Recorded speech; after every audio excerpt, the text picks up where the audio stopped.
Salut à toutes et à tous, bienvenue dans ce nouveau numéro de Top Sport. On va notamment parler de la Coupe de France de football. Les 32e de finale, deux clubs alsaciens étaient en lice et regardez la joie, notamment des footballeurs de Saint-Louis pour la première fois dans l'histoire du club. Saint-Louis verra les 16e de finale de la Coupe de France. On parlera d'athlétisme également. Avec les championnats de France, les Alsaciens ont ramené plusieurs médailles de mi-ramasse notamment.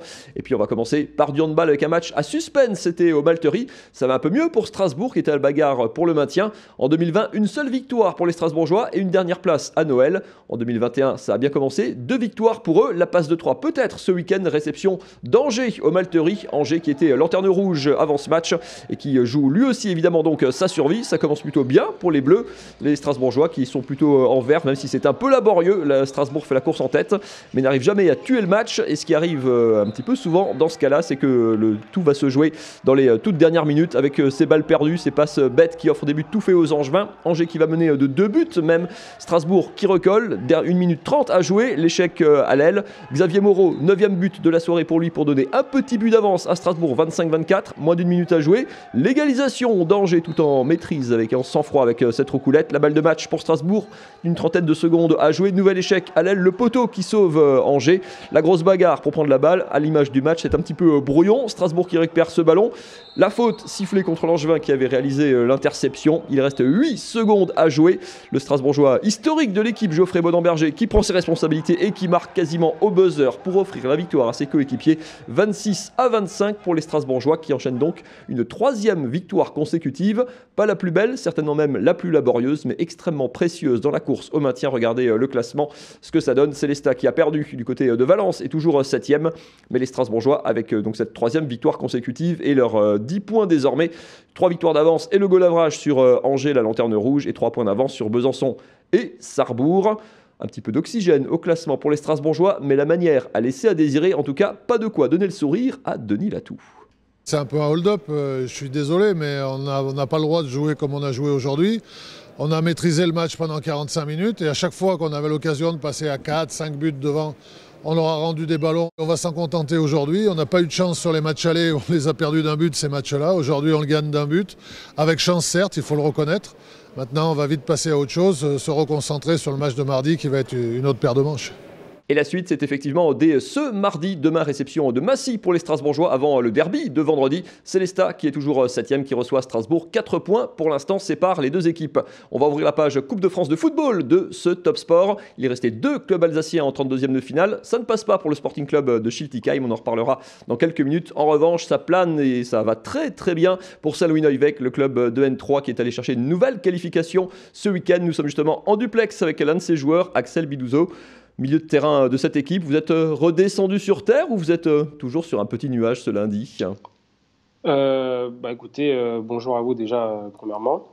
On va dire qu'on est redescendu sur terre parce que voilà, avec le tirage, on s'est vite rendu compte que le tirage n'était pas forcément idyllique comme on pouvait l'imaginer en attendant une réception d'un club professionnel. Donc on a pris la réception de Sedan dans 15 jours. Donc c'est aussi un tirage qui nous permet un peu de rêver parce que voilà, c'est une équipe qui est un niveau au-dessus de nous. Même si elle est rodée, c'est pas un club pro, donc ça nous laisse le droit de rêver encore plus. Et on parlera de ce tirage dans quelques instants. Pour revenir à la qualification, vous êtes allé la chercher hier, dimanche, du côté de Mâcon. Qualification au tir au but, c'est la 3e fois consécutivement que vous passez un tour au tir au but. C'est quoi, vous êtes les rois du suspense et pour vous, il faut que ça soit serré jusqu'au bout. Non, après, sur le match en lui-même, effectivement, on n'a pas su trouver les solutions pendant les 90 minutes. Après, quand on est arrivé au pénalty, on s'est dit jamais 203, donc pourquoi pas. Quand on passe 3 fois de suite au tir au but, c'est toujours la loterie ou au contraire, à un moment, ça se joue dans la tête, au sang-froid? On a une certaine expérience du coup de ce genre de scénario? Je pense, oui, il y a une certaine expérience qui s'acquiert au fil des matchs et au fil des séances.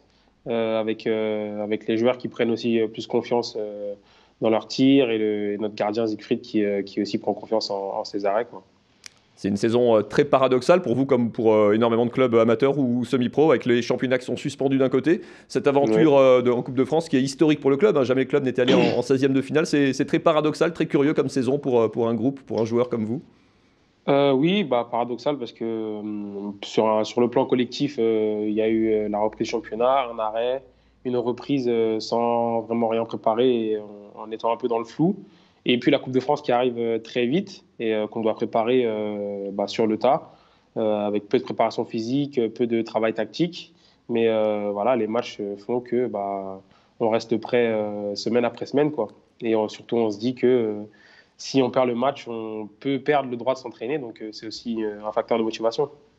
Vous aviez parlé en ouverture du tirage qui a eu lieu dès hier soir. Hein. Alors, il y avait la possibilité puisque là, c'est le seuil des 16e de finale où les clubs pro retrouvent les amateurs. Il y avait la possibilité de tomber sur un gros. Il y avait un peu de déception de ne pas tomber sur un club pro. Et un gros club pro, tant qu'à faire, ce sera Sedan, finalement, un club de N2. Oui, quand on a vu le tirage, parce qu'on l'a vu en direct, les 2 premiers tirages, c'est Monaco et Nice. Donc, on s'est dit, déjà, on a 2 Ligue 1 qui sont passés à la trappe. Donc après, on avait encore le choix et la chance de pouvoir tomber sur Sochaux et Lyon. Après, voilà, on tombe sur Sedan. Sedan, c'est aussi une grosse écurie de N2.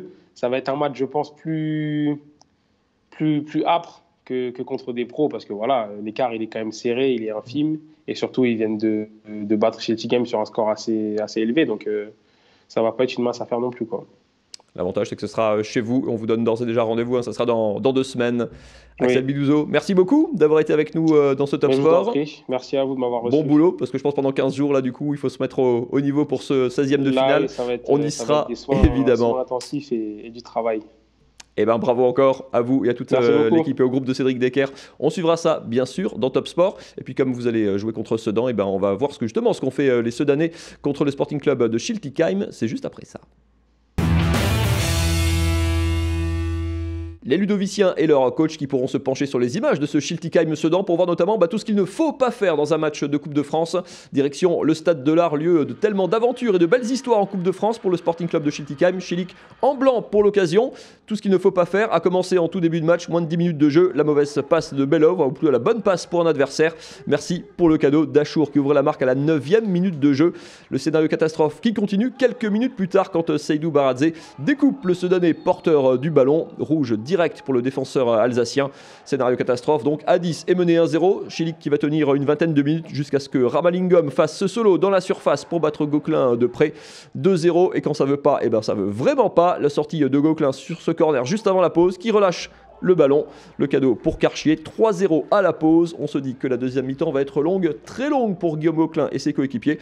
On se dit que les supporters de Sedan ont bien fait de faire le déplacement et de regarder le match derrière le grillage. On se dit qu'on aurait été bien sur la terrasse avec les voisins qui ont vu sur le stade, d'autant qu'après 5 minutes de jeu en deuxième période, Sedan ajoute un 4e but. Les Chilicois qui auront le mérite de ne pas complètement sombrer et de s'accrocher pour tenir le score, mais qui sortent du terrain la tête basse évidemment. La qualif, elle est pour Sedan qui défiera donc Saint-Louis en 16e de finale. Ça sera dans une quinzaine de jours, le week-end du 7 et 8 mars. Écoutez la grosse déception du coach du Sporting. On s'est mis tout de suite dans le rouge. Hein. Et en plus de ça, on a fait le 2e, on a fait le 3e. On a fait Noël après l'heure. Bon, c'est comme ça. Maintenant, il faut se remobiliser. Il y a le championnat qui arrive dans 15 jours. Et puis, ça va être notre pas quotidien. Et c'est surtout ça l'important, que le club se maintienne en National 2. Et retour au championnat donc pour les Chilicois, ça sera le même week-end que le match de Coupe de France de Saint-Louis, les 7 et 8 mars prochains. Un mot d'athlétisme pour conclure ce Top Sport. Direction Miramas où avaient lieu les championnats de France en salle, championnat d'hiver. Alors évidemment, comme toujours, tous les athlètes n'étaient pas là. On a revu en revanche avec plaisir Brigitte Ntiamoa, la Mulhousienne, sur 200 mètres. À 27 ans, elle a enfin retrouvé un podium pour la première fois depuis 2018. Elle plutôt spécialiste du 400, parfois notamment sous le maillot de l'équipe de France. Elle aurait presque pu s'imposer deuxième pour un petit centième de seconde, battu pour un centième. Elle termine en 23,64 et même dénouement aussi sur 1500 mètres pour Baptiste Michler, maillot rouge et bleu de l'Unitas Brumat, auteur de très beaux chronos sur 800 mètres cet hiver pour sa première véritable saison en salle. Il s'alignait lui sur 1500 mètres lors de ce championnat de France. C'est lui qui attaque en patron à 400 mètres de l'arrivée. Il est encore en tête au début de la dernière ligne droite. Le sprint se joue à 3. Il est battu à la photo finish d'un souffle par Djilali Bedrani. Déception pour l'Alsacien qui termine en 3,40,31. Mais billet pour lui pour les championnats d'Europe en salle. Ça aura lieu à Toruń en Pologne dans une quinzaine de jours. Et en tout cas, ça présage pour lui une très belle saison estivale. On a hâte en tout cas. La suite du sport sur Alsace 20. Top Sport, c'est terminé. Demain, le club 1906. Revenir sur le nul du Racing contre Angers. C'était ce week-end évidemment. Il me reste à vous souhaiter une excellente soirée sur Alsace 20. Salut.